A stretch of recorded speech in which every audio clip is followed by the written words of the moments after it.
Unified 911, anong matutulong namin sa'yo? Anya ti maitulong miken ka po. Anong may tatabang ko sa imo? Unsay akong ikatabang nimo? Ngini makadabang na misel ka no. Sa anumang wika o dialekto, may tulong na darating sa iyo.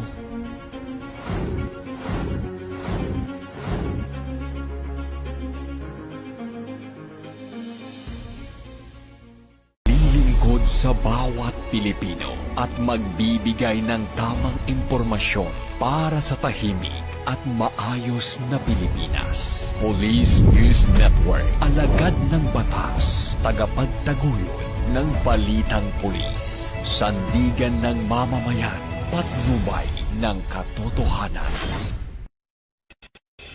La Campo Crame, maghahatid ng pinakahuling kaganapan at nagbabagang balita. Ito ang PNN Police News Network. At ngayon, ang inyong mga tagapagbalita. Magandang araw, bagong Pilipinas. Ako ang inyong tagapagbalita, tagataguyod ng Balitang Pulis. Ako po si Patrolwoman Mariel Dulnuan. Maghahatid sa inyo ng tamang balita, kwento ng pulis at serbisyo para sa mamamayan, at ito ang PNP News Online. Ang pangunahing balita ng Police News Network, alagad ng batas, tagataguyod ng Balitang Pulis.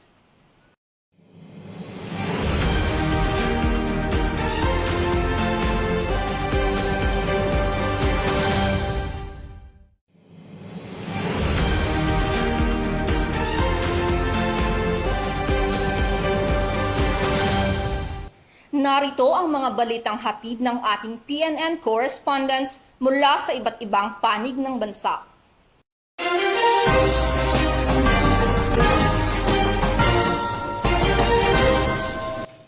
Isang biktima ang naaksidente ang ligtas na naisalba dahil sa mabilis na pagtugon at pagtutulungan ng mga residente at kapulisan sa bayan ng Bardig Mountain Province. Sa kabila ng mahirap na daan at mapanghamong kondisyon ng lugar, nagkaisa ang komunidad at mga pulis upang maihatid sa ligtas na kalagayan ang biktima at mabigyan ng agarang atensyong medikal. Narito ang magandang balitang hatid ni Corporal Katsumi Coffin. Habang nagsasagawa ng tree planting activity ang mga kapulisan ng Barlig Municipal Police Station at 2nd Platoon 2nd Mountain Province Provincial Mobile Force Company sa ilalim ng pangkalahatang pangangasiwa ni Police Captain Melvin Salvador kasama ang Bureau of Fire Protection, MDRRMO at mga kawani ng lokal na pamahalaan, nakatanggap sila ng ulat na isang residente ang nahulog sa humigit kumulang 8 metrong bangin sa sitio Farorang, Barangay Lias, Canluran, Barlig Mountain Province. Sa kabila ng distansya sa pagitan ng lugar ng tree planting activity at ng pinangyarihan ng insidente, mabilis nilang itinigil ang kanilang aktibidad at nagsagawa ng rescue operation. Pagdating sa lugar, nadatnan ng mga pulis ang mga residente na naunang rumesponde matapos ma-activate ang FOTAD, isang tradisyonal na sistema ng pagtawag sa komunidad ng Lias sa oras ng kagipitan. Maingat nilang inilikas ang biktima at binaybay ang halos 6 na kilometrong daanan na binubuo ng makikipot na pathways at mababatong tawiran sa ilog. Dahil sa kanilang mabilis na aksyon at sa pagtutulungan ng lahat, ligtas na naihatid ang biktima sa ospital para sa karagdagang gamutan. Ang tunay na serbisyo ay hindi lamang nasusukat sa mga nakatakdang gawain, kundi sa kahandaang umaksyon at magligtas ng buhay sa oras ng pangangailangan. Mula dito sa Mountain Province, ako ang inyong PNN correspondent, Police Corporal Katsumi Coffin, alagad ng batas, tagataguyod ng Balitang Pulis. Maraming salamat, Corporal Coffin. Bumagsak sa kamay ng mga otoridad ang isang most wanted person na nahaharap sa kasong sexual assault matapos matunton at maaresto sa bayan ng Luba, Abra. Bahagi ang operasyon ng patuloy na pagtugis ng kapulisan sa mga pinaghahanap ng batas upang maipatupad ang hustisya at mapanatili ang kapayapaan at kaayusan ng komunidad. Patrolwoman Ella Garcia sa report. Matagumpay na naaresto ng Luba Municipal Police Station ang isang lalaki sa kasong sexual assault sa Barangay Lusong, Luba, Abra. Kinilala ang sospek na si alias Goryo, 43 taong gulang, may asawa, magsasaka at residente ng nasabing lugar.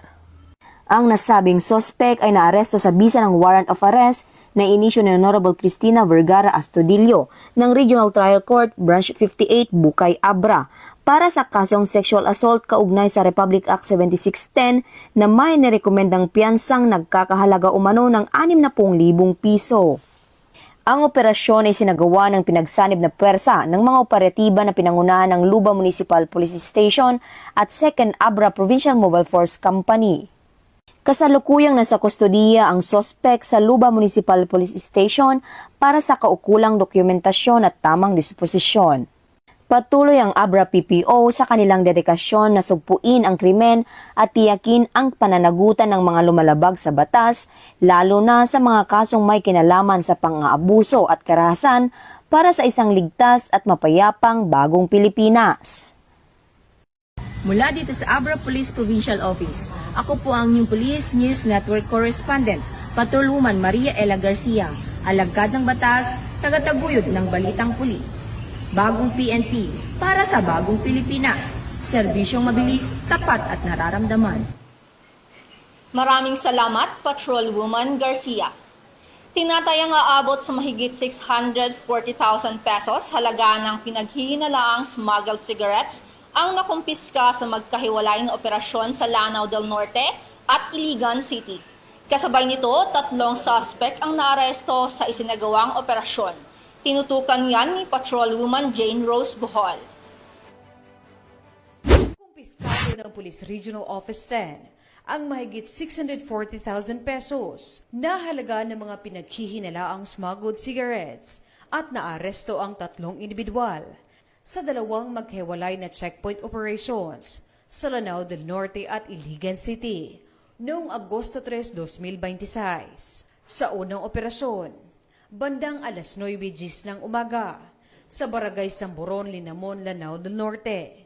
Naaresto ang suspect na nakikilala lamang sa alias na Waller, 27 anyos, at isang minor de edad na kapwa residente ng Zamboanga, Sibugay.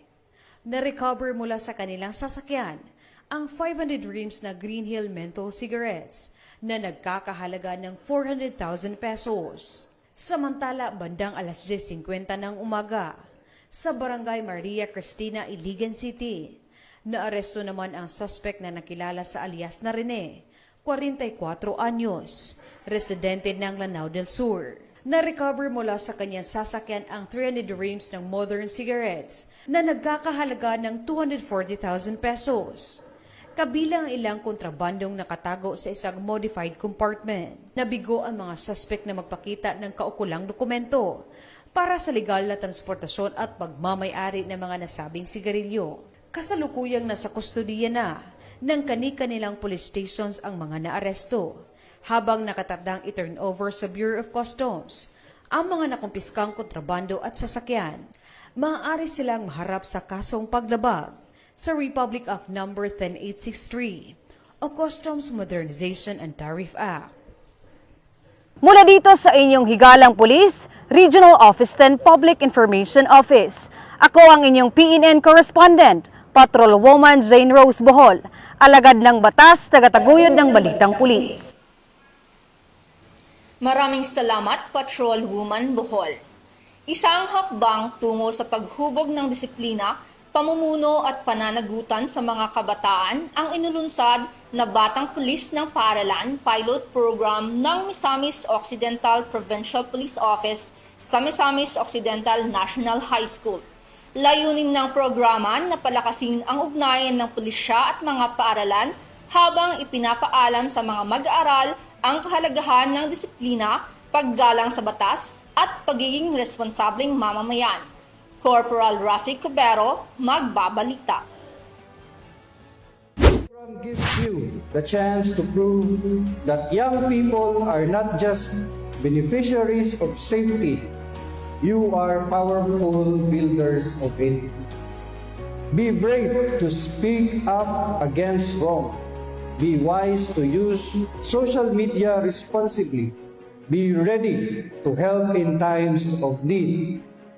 Rest assured, the Misamis Occidental Police Provincial Office stands firmly behind you. Formal nang nilunsad nitong Hulyo 24 ng Misamis Occidental Police Provincial Office ang Batang Pulis ng Paralan o BPNP pilot program sa Misamis Occidental National High School, Barangay Poblacion 1, Oroqueta City bilang bahagi ng pagdiriwang ng ika-31 Police Community Relations Month at bilang tugon sa pagpapahigpit ng seguridad ng mga paralan laban sa karahasan at kriminalidad. Pinangunahan ni Provincial Director Police Colonel Rinaldo M. Maclang ang paglunsad ng programa. Katuwang ang Oroqueta City Division sa pamumuno ni Ms. Lorena P. Serrano, CISO 6, Schools Division Superintendent at ang pamunuan ng Misamis Occidental National High School sa pangunguna ni Mr. Julito M. Mendonto, Principal 4, Coordinating Principal D10. Dinaluhan ito ng 121 student leaders na pawang mga section president mula sa grade 7 hanggang senior high school ng nasabing eskwelahan. Layunin ng programa na hubugin ang mga kabataan bilang mga katuwang ng paralan at kapulisan sa pagsusulong ng disiplina, anti-bullying, kamalayan laban sa illegal na droga, crime prevention at campus safety. Ayon sa Misamis Occidental Police Provincial Office, magsisilbing pilot implementation ng programa sa Misamis Occidental National High School upang higit pang mapalakas ang ugnayan ng MISOC PPO at ng sektor ng edukasyon sa paglinang ng mga responsableng kabataan at pagpapanatili ng ligtas at maayos na kapaligiran sa mga paaralan.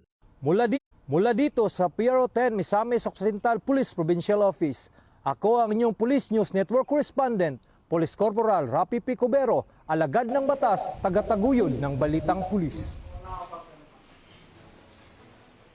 Maraming salamat, Corporal Cubero.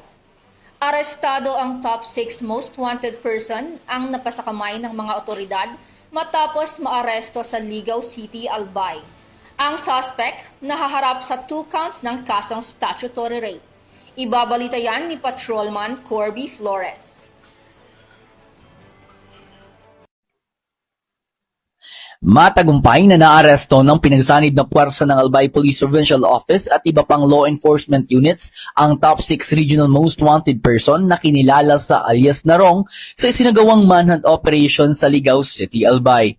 Pinangunahan ng Provincial Intelligence Unit ng Albay PPO ang operasyon, katuwang ang 505th Maneuver Company ng Regional Mobile Force Battalion 5 at ng Ligaw City Police Station sa ilalim ng pangangasiwa ni Police Lieutenant Colonel Danny B. Baitek, Chief of Police. Naaresto ang akusado sa bisa na umiiral na warrant of arrest na inilabas ng korte kaugnay ng 2 bilang ng statutory rape na kapwa walang inirekomendang fiansa. Matapos sa pag-aresto, pinaalam sa akusado ang kanyang mga karapatan alinsunod sa batas na wikang kanyang nauunawaan. Isinilalim din siya sa medical examination bago dinila sa kustodiya ng Ligaw CPS para sa kaukulang dokumentasyon at booking procedures. Batay rin sa verifikasyon sa e-warrant system, wala na siyang iba pang nakabinbing warrant of arrest. Pinuri ni Police Colonel Noel Donato Nunez, Provincial Director ng Albay PPO, ang matagumpay na operasyon at muling iginiit ang patuloy na pagtutok ng Albay PPO sa paghahabol at pag-aaresto ng mga wanted person bilang bahagi ng kampanyang Serbisyong Noel, nararapat, organisado, epektibo at laging maaasahan. Mula dito sa Albay Police Provincial Office, ako si Patrolman Corby Flores, nag-uulat para sa Police News Network. Bagong PNP para sa bagong Pilipinas, serbisyong mabilis, tapat at nararamdaman.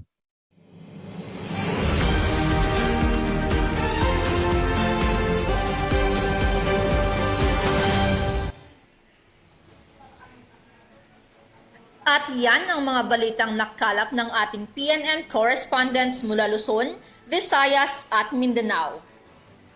At para sa mas malawak at mabilis na ulat ng mga balita, huwag kalimutang mag-like, follow and share sa aming official social media accounts ng Police News Network, YouTube channel, Twitter account para sa mga live stream at replays at mga real-time updates. Manatiling mapagmatsyag at laging alamin ang totoo. Sa ngalan ng pamunuan ng Philippine National Police, sa pangunguna ni Chief of PNP Police General Jose Melancio Nartates Jr., At sa pamumuno ni President Ferdinand Bongbong Marcos Jr., kami ay maglilingkod sa bawat Pilipino at magbibigay ng tama at balanseng balita. Mula rito sa tanggapan ng tagapag-ugnay ng Pambansang Pulisya, ako ang inyong tagapagbalita, tagataguyod ng Balitang Pulis. Ako po si Patrolwoman Mariel Dulnuan. Maghahatid ng tamang balita, kwento ng pulis at serbisyo para sa mamamayan, at ito ang PNP News Online. Ang pangunahing balita ng Police News Network, bagong PNP para sa bagong Pilipinas, serbisyong mabilis, tapat at nararamdaman.